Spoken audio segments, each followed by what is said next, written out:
The following program features a series of exclusive interviews with some of the world's foremost financial analysts and economists.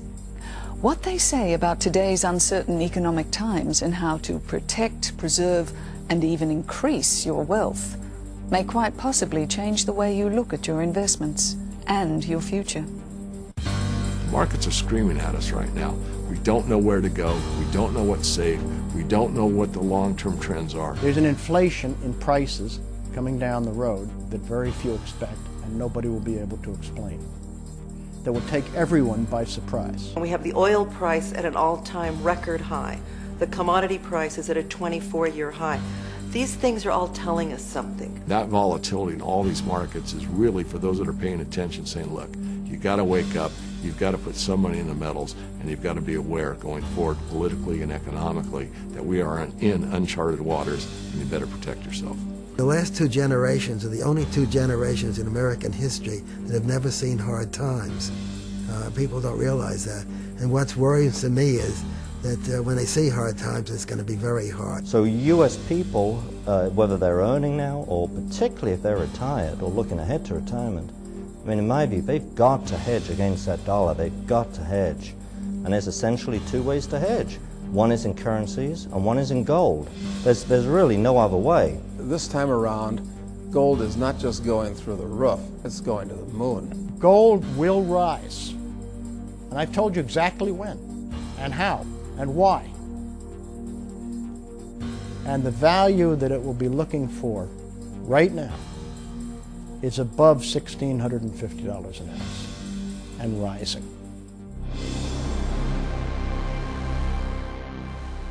Monex, America's trusted name in precious metals for more than 30 years, presents Why Gold? Why Now? And now, here's your host, Roz Gentle. Welcome to this special report. For this program, we conducted a series of exclusive interviews with some of the world's most respected financial analysts and economists. Our guests spoke with urgency about what they clearly see as warning signs on the horizon for both the US and world economies, and the need for families to protect their wealth with gold. On this program, you'll learn how Monex offers several convenient ways that you can own gold, including the popular Atlas account, so that you may take advantage of the current profit opportunities in gold. Now let's meet our guests. From Sharon, Connecticut, Mr. James Sinclair, one of the foremost authorities in the world on international currencies, gold, and the global economy. From La Jolla, California, Mr. Richard Russell, for more than 30 years editor and publisher of the highly acclaimed Dow Theory Letters. From Franklin, Tennessee, best-selling author and two-time presidential candidate Harry Browne. From Phoenix, Arizona, international speculator and New York Times best-selling author Doug Casey. From the Great Northwest, noted economist and precious metals expert David Morgan. From Newport Beach, California, Michael Carabini, executive director of the Monex Deposit Company, one of America's preeminent precious metals firms. We'll also be talking to renowned global financial analyst Adrian Day, author and economist James Turk, and from Costa Rica, Pamela and Marianne Aden, co-founders of the highly respected Aden Forecast. These guests and more will be featured on Gold for wealth protection and profit potential. Now let's introduce you to the financial reporter who interviewed each of our guests, Walter Birch. Roz, it's interesting to note that all of the analysts we interviewed for this special report reflected a growing concern that our economic system is indeed headed for some very turbulent times. In fact, they compared the danger facing the U.S. economy and the dollar to the Titanic approaching an iceberg. Now, the good news, they said there are ways for individuals and their families to not only protect their wealth, but also profit in these uncertain times. Before we begin our interviews, I have an important question for you. If I were to offer you $50,000 in cash or $50,000 in gold, and you couldn't cash it in for 5 years, which would you choose? More and more financial analysts say the clear answer is gold. And now on our program, we take you through a series of key historical events and current economic factors that clearly spell out why.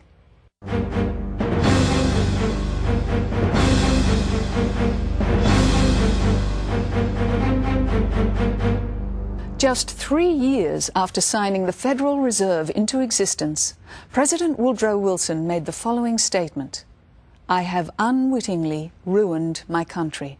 A great industrial nation is controlled by its system of credit." Today, more and more economists and financial analysts are warning that, as Woodrow Wilson feared, we have become a nation controlled by our system of credit. With overwhelming budget and trade deficits and mountains of money being printed to pay for them, the US now finds itself walking a fine line between economic superpower and a nation slowly sinking in a sea of debt. This legacy of debt can be traced back to the creation of the Federal Reserve in 1913. I don't think most people understand where money comes from. Even you can talk to a senator and a congressman and say, you know, where does the money come? I don't think they know. When the U.S. government needs money, they don't issue money. They issue bonds, treasury bonds. The Federal Reserve then takes in the bonds and writes a check out against it. Money is created out of thin air. The idea was sold to the American people and to the Senate and the Congress that we ought to have a Federal Reserve System in 1913. So we got the Federal Reserve System. There was no constitutional authority for it, so it was set up to look like a private institution. And it's funny, a lot of people say the Federal Reserve is really a private bank masquerading as a government agency, when it's just the opposite. It's actually a government agency that was set up to look like a private bank to evade the constitutional restrictions. Since the Federal Reserve was created in 1913, the purchasing power of the dollar has dropped about 95%. I remember even as a kid buying loaves of bread for a dime, ice cream cones for 3 cents or 5 cents and so forth. You could buy a 5 or 6 course dinner for $1 in New York. And I remember, in my life, I can see what's happened to the purchasing power of the dollar. It's just been destroyed. And to me, it's immoral. For people who are savers, people who save their entire lives, to find that the purchasing power of what they saved is worth nothing. I've heard so many times that the Federal Reserve would never let a deflation happen in this country, and the Federal Reserve would never let this or that. And what we do is give too much credit to the Federal Reserve. The Federal Reserve sets interest rates. Really? Well, then why did they let the prime rate get to 20% in 1980? Do you think any politician in the country wanted a prime rate at 20%? And yet that's what we had, despite everything the Federal Reserve did to try to change that, to keep the interest rates down. And when the time comes, the bottom can fall out no matter what the Federal Reserve is doing. The history of paper currencies are, they all end up museum pieces. None of them have ever lasted. So if you would ask me, what would you leave your great-great-grandkids, say 100 years from now or 75 years from now, the only answer I would give you is gold. Gold will be money. It'll be an item of value anytime you want to, as far as you can look into the future. There's nothing else I can say that about. Clearly, the creation of the Federal Reserve led to more and more dollars being printed, with those dollars rapidly declining in value. However, from 1913 until 1971, the dollar was still backed in part by US gold reserves. Then came 1971, when President Richard Nixon was faced with this reality. The US had printed up and spent far more dollars around the world than it could possibly back by gold. That brings us to our second key historical factor.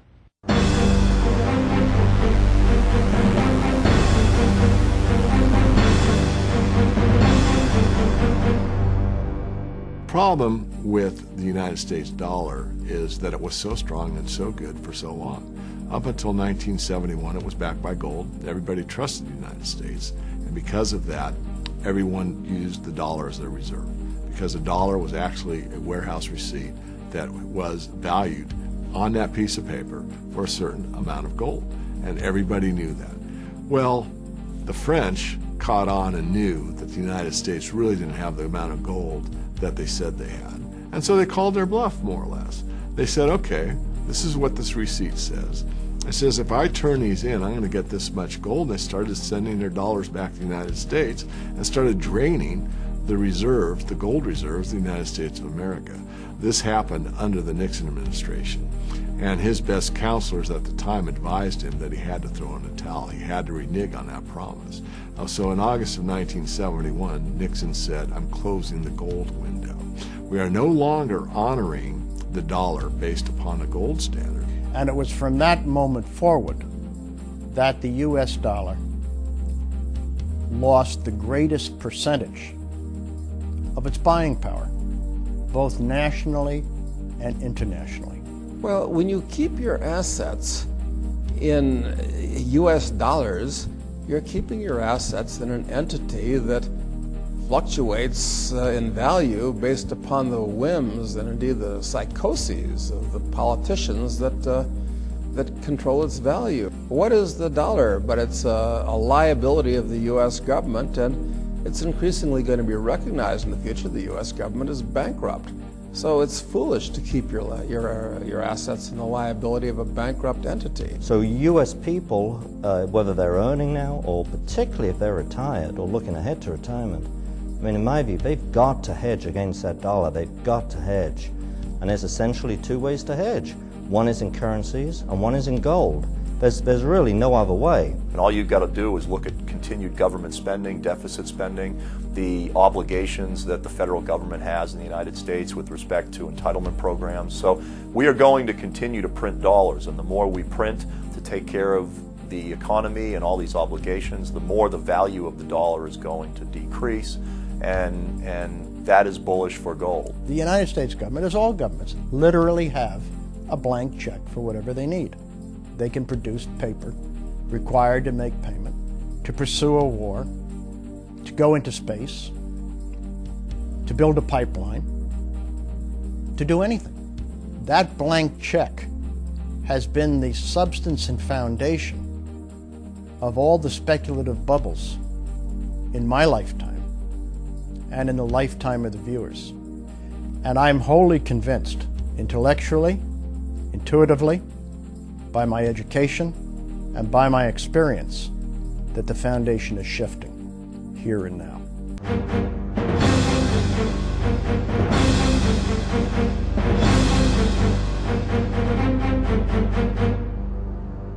Today, with the gold standard a distant memory, US spending predictably has spiraled wildly out of control. But who pays for this spending? The answer? You do. Because as the world has been flooded with more and more paper dollars since 1971, the dollars you earn and the dollars you've saved are worth less and less. The dollar's purchasing power has declined at a staggering rate. Gold, on the other hand, has not only held its purchasing power has actually increased. To illustrate this point, we turn to our financial reporter, Walter Birch. Roz, I think this will come as quite a surprise to our viewers.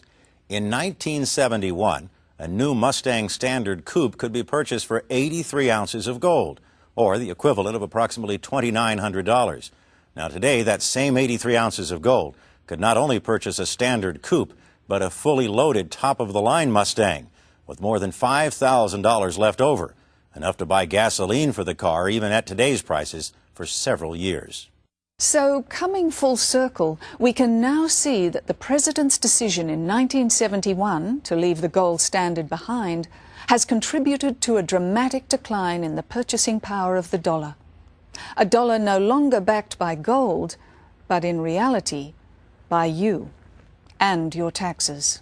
What he's really saying is, all the debt of the United States up until August of 1971 was backed by this pile of gold here because everyone accepts it as money and has for 5,000 years.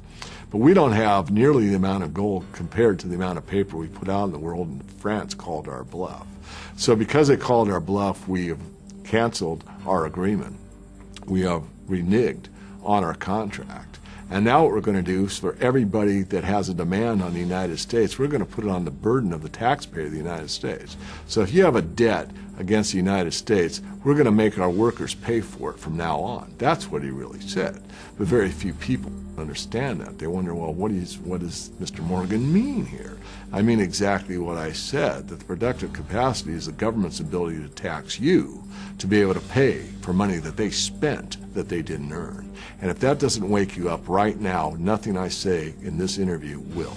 When the stock market topped out and turned bearish at the end of 1999-2000, at that time I said, I don't think the Fed is going to take it. I think they'll fight the deflation tooth and nail. It's a question of inflated die. We cannot, the country can't take a deflation. And I repeated that over and over. It's a question of inflated die, and that's exactly where we are today. An ocean of liquidity came into the monetary system, which we're now seeing in rising inflation.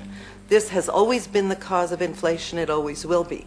So we have inflation rising, and this is going hand in hand with this inflate or die, if you will, scenario. But the end result of that is that this is an environment that's just ripe for gold, because gold is the ultimate inflation hedge, and it does very well. In fact, it tends to lead inflation. And the fact that gold's been rising for the past 4 years or more isn't a coincidence. It's been anticipating that this was coming. People who are saving dollars, it's going to be a tragedy. Those dollars are losing purchasing power, and people who've been able to save their whole lives are going to find out that what I found out with my GI insurance policy, it's not worth anything now. The real insurance policy is gold. When investors are looking at their portfolio, they're looking at it in terms of dollars, their stocks, their bonds, and when the dollar loses its purchasing power, that means also their bonds and their stocks are really eroding in value. So they're at risk. They're at risk of losing their wealth. What gold offers is something that typically gains value in times when the dollar's eroding. The dollar, it seems to me, is heading on a long-term slide, but it's not unlike the long-term decline that we saw in the British pound, frankly, in the beginning and middle part of the last century. You know, the US dollar has been the world's reserve currency, in effect, even though we don't call it that. That's what it is. And that's basically the reason, in my mind, why the US has been able to maintain these enormous deficits for so long. Now, we're running deficits that are almost 6% of current account deficits that are almost 6% of GDP. That's a level that most economists would call a crisis level.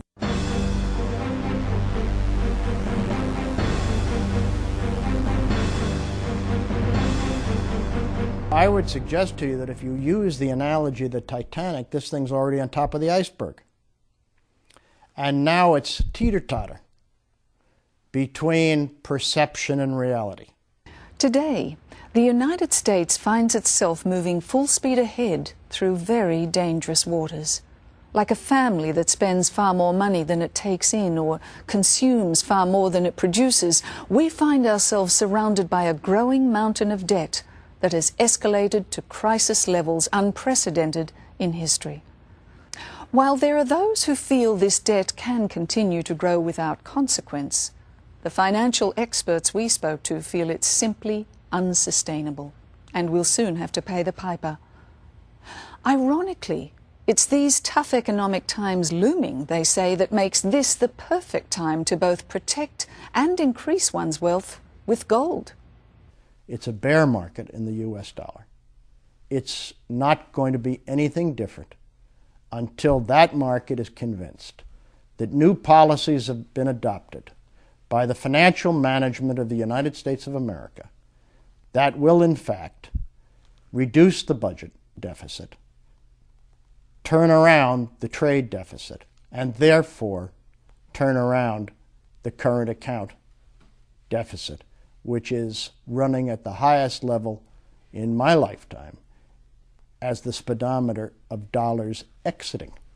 We're into statistics now. People can't comprehend the debts and the deficits we're running up. It's never happened in the history of the world. We've never seen this type of deficit. Is there a quick fix? Is there a quick turnaround? Is there some magic wand that are going to make those problems go away? I don't think so.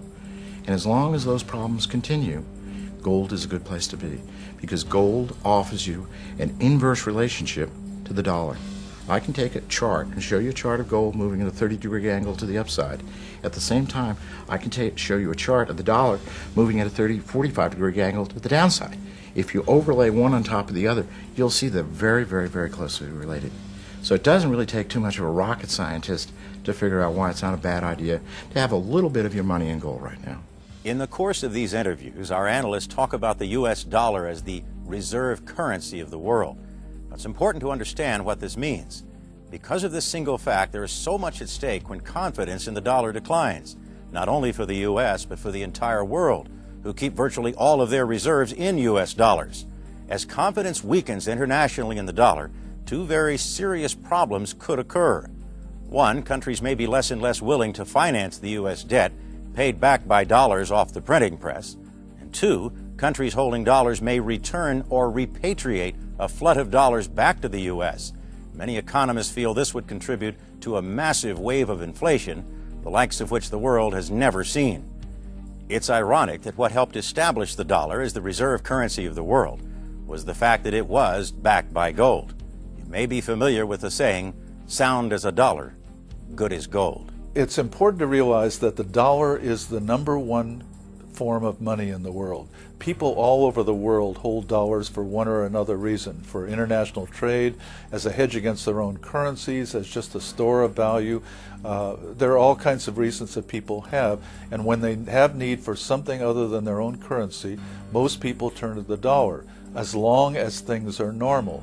But when they see inflation in the United States, not at 1 or 2%, but at 5, 7, 10%, they really get worried about it, and a lot of the people holding dollars will then turn to the #2 most popular form of money in the world, and that's gold. Well, right now, the trade balance is about 5.7% of the gross domestic product of the country. Normally, if any other country was in that position, their currency would collapse. The reason we can get away with it is the dollar is a reserve currency, and we can issue we issue debt in our own currency. We can pay off debt by just printing money. No other country can do that. But it means that gradually other countries see what we're doing, seeing what we're getting away with, and they'll start to, and they are, diversifying out of dollars. We know China's doing that. We know Russia's doing that. And probably before long, all the central banks will be diversifying out of dollars. They see the dollar as a very chancy situation. Have you looked at anything you buy made in China? We're a service nation. We're the money changers in the world temple. And the Word of God is coming in because we're committing economic sin, and we're going to be on the tail end of the whip. You can't continually spin. You can't continually fabricate.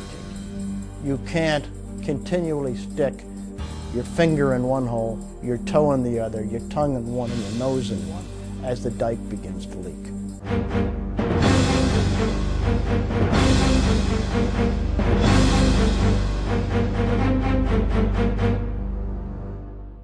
Possibly one of the clearest signs of the danger facing the United States is the fact that the US has gone from being the world's largest creditor nation to the world's largest debtor nation.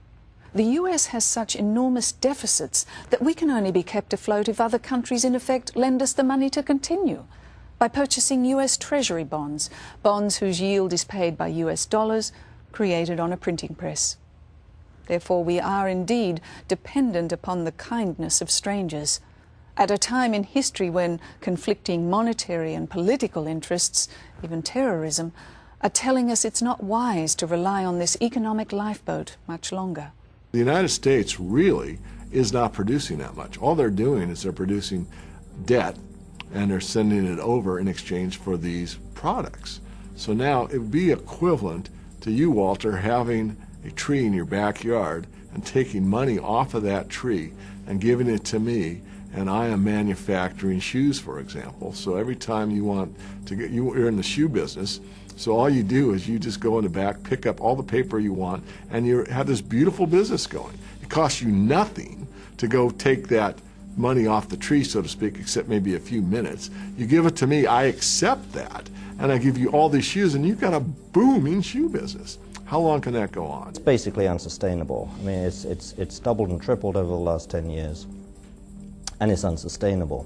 More importantly, however, is the amount, because we're running these huge deficits, is the amount of money the foreigners have to continue to put into the US dollar, into the US economy, and into US financial assets, just to keep the US dollar where it is. Basically, we're talking about 80% of the world export flow of portfolio money. 80% of that, 4/5 of that, have to flow into the United States simply to keep the United States dollar at the same level where it is. That is absolutely unsustainable. It cannot continue. In very recent years, more and more countries, and we're talking countries like China, who's one of our biggest lenders, Japan, who is our biggest lender, India, South Korea, a number of countries have just said, Russia was another one that just said, no, we really clearly do not want more dollars. We're going to be getting rid of some of the dollars we have. So this is a sign that if this trend continues, and it's already in motion, it's going to be negative for the dollar, because as these countries get rid of their dollars, they're selling them, converting them into other currencies like the euro. They might move some gold into their reserves. And so this is something that is a cause for concern, and it will affect gold in the sense that as the dollar falls, and especially if that fall begins to intensify, then gold is going to rise sharply. When people say that one day foreigners are going to start selling the dollar, maybe they will, but the simple truth is foreigners don't have to sell a single dollar for the dollar to go down. They simply have to stop putting 4 out of every 5 export dollars into the US, and then the dollar goes down. So I don't think it's at all out of a question to look at the dollar falling another 50–60% against a trade-weighted balance, against currencies with which the U.S. trades over the next 3, 4, 5 years. We have recently seen a 35% drop in the value of the U.S. dollar. If our bonds are paying 6%, but the dollar is dropping 10%, obviously they're losing money, and they're losing money quickly. The only thing that stopped them to this point from liquidating a mass amount of all of this paper is the fact that they depend on us to actually purchase their products. Once these economies become independent of the United States, we could see a currency crisis of monumental proportion. And what would happen at that point is we would see the dollar collapse and could potentially see gold explode. The fact that the U.S. At the present moment is running a $600 billion per year trade deficit. The fact that there are roughly 2 trillion, best guess, U.S. dollars that are held outside of the U.S. by foreign citizens. So at some point, my guess is there's going to be a rush towards the exits. Everybody's going to say, all these other people have trillions of these dollars. They're not backed by anything. The government, U.S. government is creating them by the bushel basketful. And there's going to be a rush where they all try to sell and be first out the door.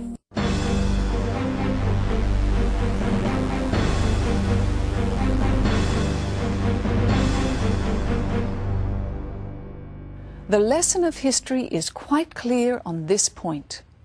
All paper currencies throughout recorded history have been rendered worthless. The record shows currencies collapse when they are created out of thin air by governments and not supported by something of real intrinsic value, like gold. Let's think back. Brazil, between 1992 and 1994, the real went to 0. Between 94 and 95, the Mexican peso dropped by 50%. In 96, the yen dropped 24%. In 1997, the Southeast Asian currencies dropped dramatically. In 1998, the ruble dropped 70%. Now, in all those cases, if you lived in any of those countries and you owned gold, your gold holdings would not have declined in purchasing power. So if you own gold, it protects you against something going wrong with your currency, irrespective of where you live. All these inflationary environments have had bad consequences, because as you keep increasing the money supply and it becomes worth less and less, it eventually becomes worthless.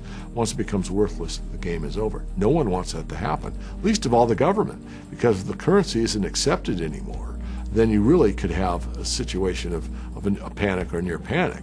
Will that happen? I doubt it, but we'll get close enough to where people will perceive it in that manner, and they'll be very glad at that time that they do have precious metals in their portfolio. See, we've had an artificially high standard of living for the last couple of decades because we've been exporting dollars, which is almost zero cost, and in return those nice foreigners give us Mercedes and Sonys and all kinds of other good things, coffee, whatever. That's very nice. It's like writing checks that are never cashed. But in the future, these foreigners which have these trillions of dollars are going to ship them back into the U.S. As these dollars come in, inflation is going to explode in the U.S. Interest rates are going to go through the roof. It's going to be rather catastrophic. The United States is like that character in a Roadrunner cartoon that runs out over the valley and doesn't realize that it's going to collapse until he looks down. So that's where we are. This is going to be unbelievably ugly. I call it the Greater Depression. It's going to be much worse, but I think very different from the unpleasantness of the 1930s. The last two generations are the only two generations in American history that have never seen hard times. People don't realize that. And what's worrying to me is that when they see hard times, it's going to be very hard. You're going to get a correction that's going to knock you off your chair. And if you look at the last 5,000 to 10,000 years, there is not one form of paper money that has ever held its value, and every fiat currency has always gone bankrupt. In other words, every currency that's not backed by substance inevitably goes bankrupt and it's worth zero. Where gold for the last 5,000 years has held its value, stood the test of time, and has done exactly what investors expect it to do, and that's provide value in the long term. One of the great tragedies, the people, not that they are saving today, but the few people who are saving will find out 5, 10, 15 years from now that the savings they put together laboriously may be worth nothing. If we go into anything resembling a deflation recession, the Fed is just going to open the spigots. They're going to inflate as much as they can. And of course, the more dollars in the world, the less the dollar's worth, and purchasing power goes down. I mean, the problems today are much deeper than they were back in the 1970s. Back then, we were the world's largest creditor nation. Now we're the largest debtor nation. What's going to happen in the future is that the demand for the dollar is going to collapse. It's already collapsing, which is why the dollar is falling on the foreign exchange markets. And as people flee from the currency, I call this a flight from the dollar or a flight from currency, the purchasing power of the dollar is going to decline. It's similar to what actually happened in Argentina a few years ago when they had that monetary crisis. It was an overnight collapse that over a period of weeks and months caused the Argentine peso to collapse. Now it's easy to look in a country and see what's going to happen. It's imponderable what this means for the world's reserve currency when it collapses. The reason that you want to own gold now is because none of the world's currencies are trustworthy, least of all the dollar. The dollar is basically an IOU nothing from the U.S. government. It's backed by nothing. They can print up unlimited numbers of them. And one thing I like about Governor Ben Bernanke of the Federal Reserve is he has a sense of humor. He's got a very wry wit. He said if there's ever any real crisis, a deflationary crisis in the U.S., they can print up dollars by the carload and dump them from helicopters. And I have no doubt that he's willing on making good with that threat. The liquidity in the environment is what creates the climb in prices, because it's got to go somewhere. It's like lava flowing from a volcano. It can be diverted, but it's flowing, and until it hardens, it continues to flow. And if there's no way to harden it, there's no way to stop it flowing. There's an inflation in prices coming down the road that very few expect, and nobody will be able to explain, that will take everyone by surprise.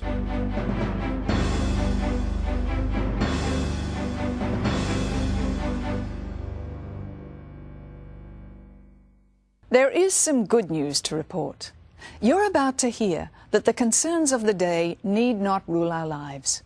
You'll discover how gold could not only protect your wealth against serious economic conditions like inflation, deflation, housing bubbles and the like, but also provide you with outstanding and timely profit opportunities during these uncertain times.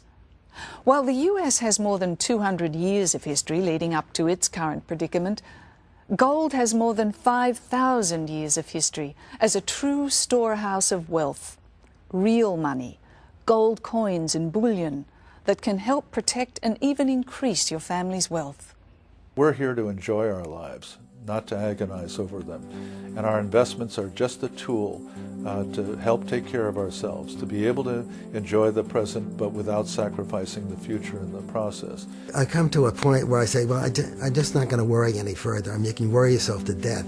My feeling is bonds are overvalued in a bubble, the stock market's overvalued in a bubble, housing is overvalued in a bubble. I'm just as happy to hold cash and gold right now. Just having it allows you to look at the world in a more relaxed way without this sense of anxiety.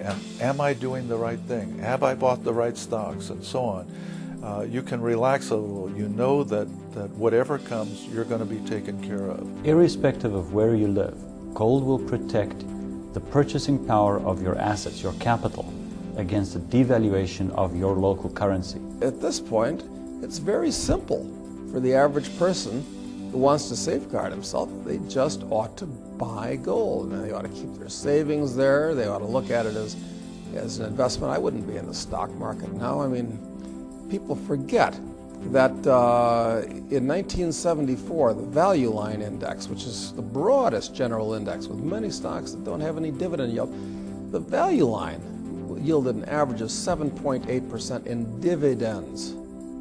People forget how cheap stocks can get. I mean, what do stocks yield now? The Value Line probably yield you 0.5% in dividends. I mean, this is scary stuff. I don't care what people say or how Wall Street rationalizes this. They're in the business of selling stocks. The stock market is expensive now. I look around and say, now what is really cheap out there? What do I want to own? And for lots of reasons, I just have to say at this time, I think gold is one of the very best assets. I mean, I can name a few others, but no, gold should be at the foundation of a person's portfolio today. I think we're in a bubble. You know, people talk about the internet stocks being a bubble or the NASDAQ or the stock market. The real bubble is the dollar, and that bubble has not yet popped, but it's just starting to pop. When it pops, people will look back and say, how could I have been so silly to believe that the dollar was going to always maintain its value? You know, why didn't I diversify into tangibles? Why didn't I buy gold? What I'm saying is, you know, look at where we are today, understand the problems, and begin protecting yourself so that you and your family can protect yourself against any problems that arise with regard to the monetary problems for the dollar. I think that most people are poorly positioned to weather a financial storm at the moment. However, the bright side is if you buy the line of reasoning I'm using, and I believe that I'm correct, if you position yourself properly, you ought to wind up with a lot more of the marbles after than you do now. The markets are screaming at us right now. We don't know where to go. We don't know what's safe. We don't know what the long-term trends are. And that volatility in all these markets is really, for those that are paying attention, saying, look, you got to wake up, you've got to put some money in the metals, and you've got to be aware going forward politically and economically that we are in uncharted waters, and you better protect yourself.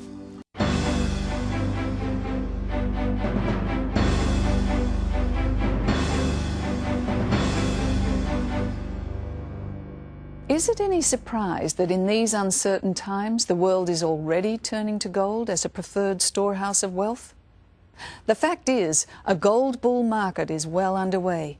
In recent years, gold has solidly outperformed the stock market.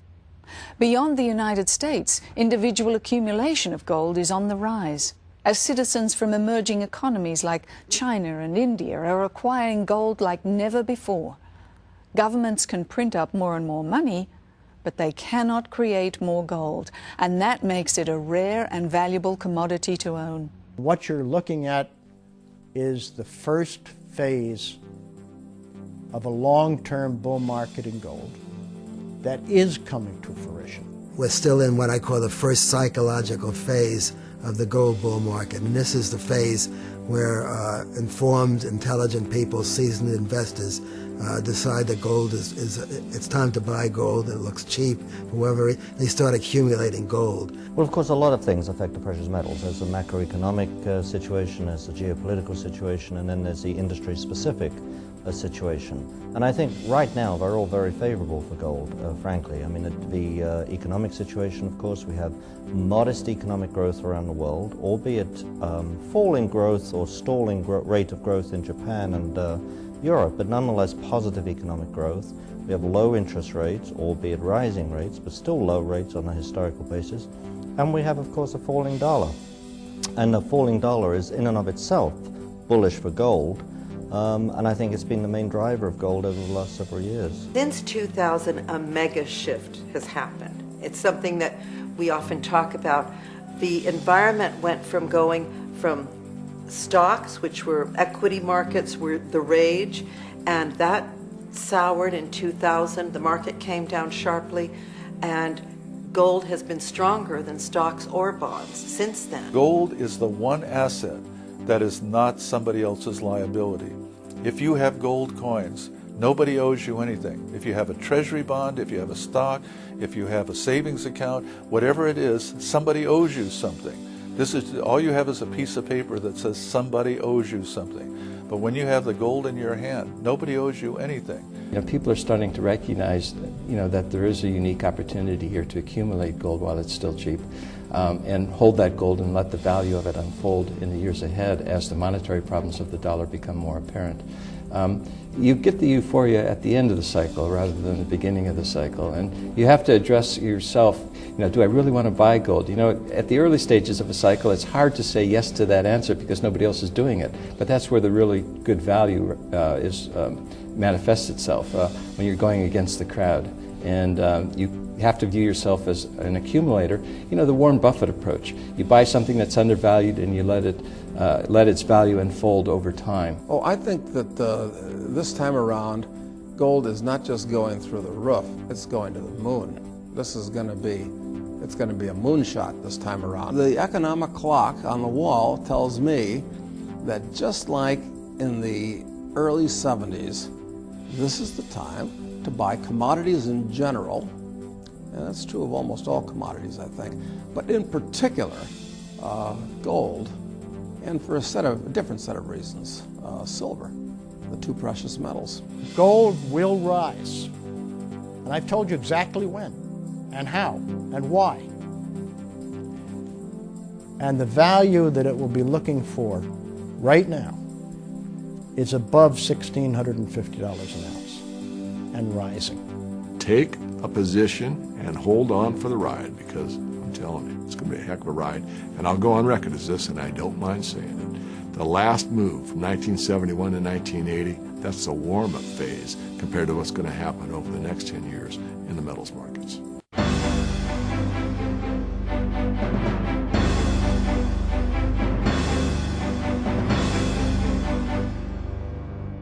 So the question is, how much gold is enough gold for you and your family, for wealth protection and profit potential? We asked this very question to the analysts and economists we interviewed.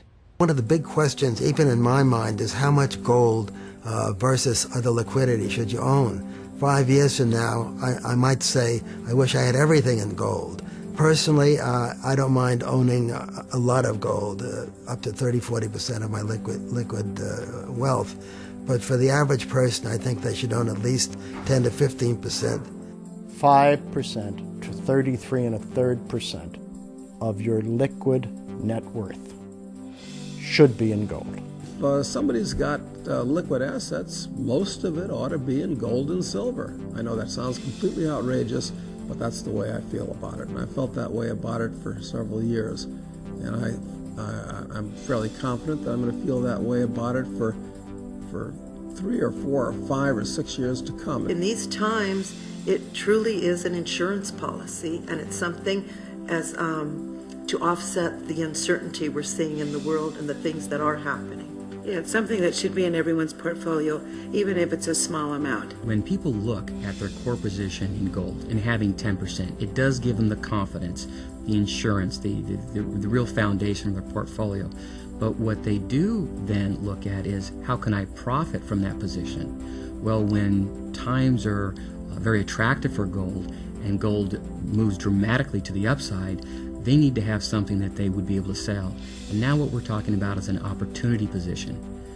Not just 10%, but 20 or 30% of a portfolio. I think people need at least 5% and probably more like 10% in what I would call permanent, long-term core permanent holdings of gold. And that's a lot higher than some people say. Now that's in addition to a long-term investment in gold, which might be another 5 or 10%. But a 10% permanent core position. It's just like an insurance policy. You don't even think about selling it. You just add to it. Never sell it. I believe a 10% is a minimum holding for the average person, and I'm asking people to put as much as 20% into the metals because of the current monetary situation. Now, whether you agree with that or not, that's your choice. So what can the average person do? One, they can do their own due diligence and make sure that they're comfortable with the aspects of the monetary system we've talked about.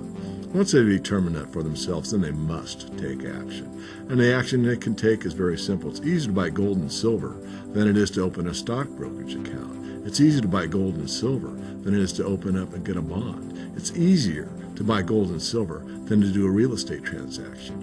Yet almost everybody in this country is familiar with all three of those, but they don't have a clue on how to buy gold and silver, and that's what they must do. They must protect their assets. They must get that store of value. They must get that bedrock into the portfolio. It's real gold that you have to have as the pillar of your portfolio. Now that you know the importance of owning gold, it's time to introduce you to the company who has established itself as America's preeminent precious metals firm. By specializing in precious metals alone and providing a level of customer service and client support unsurpassed in the industry, Monex has earned its reputation as America's trusted name in precious metals for more than 30 years. We pride ourselves at the trust that our customers have in us. When you do over $25 billion of transactions, you have to feel very confident that customers have chosen you for a very good reason. And that, I think, is in our industry, in precious metals, in investments, people want to know who they deal with. They want to have the confidence to know that when they're making an investment, it's something that they know and they can trust. Another reason clients choose Monex for their precious metal purchases is the fact that Monex offers a number of convenient ways you can own gold and other precious metals. 1. You can take physical delivery of your gold coins or bullion via registered and insured U.S. mail. 2. You can have your gold or other precious metals stored at a secure bank or depository. You will retain ownership and title, and your precious metal is insured by the bank or depository. 3. You may finance your purchase with as little as 20% down. This is the Monex Atlas program and enables you to purchase up to 5 times the amount of gold as an all-cash purchase. This provides you with up to 5-to-1 investment leverage. To determine which precious metal ownership plan is best for you, call the number that appears on your screen. We hope this exclusive presentation has provided you with the compelling reasons for owning gold right now, and along with it, given you a greater understanding of the US and world economic situation, what's at stake, and how gold could provide you and your family both wealth protection and outstanding profit potential. We'd like to express our sincere thanks for the insightful comments and economic analysis provided by the following guests who were interviewed for this special report, Why Gold, Why Now? Mr. James Sinclair, host of his own daily economic commentary and analysis, provided on a complimentary basis at jsmindset.com. Richard Russell, editor and publisher of Dow Theory Letters.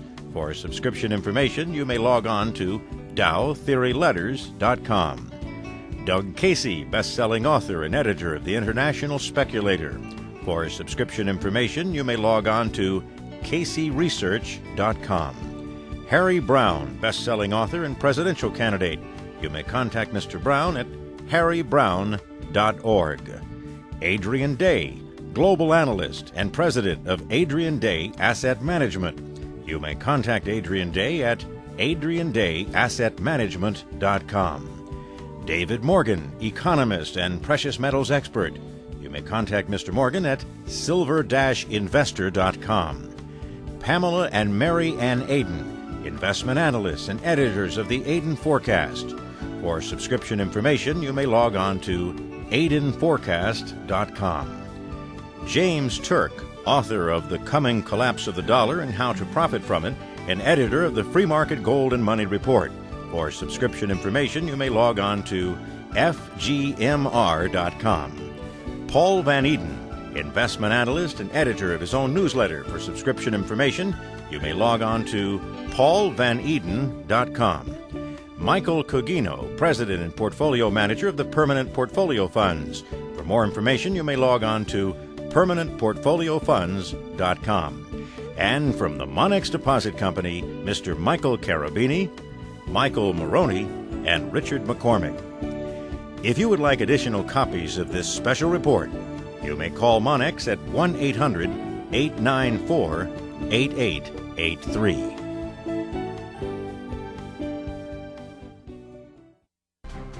This special report, Why Gold? Why Now? Has been brought to you by Monex, America's trusted name in precious metals for more than 30 years. For more information on gold and to learn how investments in precious metals can offer you both wealth protection and profit potential, call Monex now.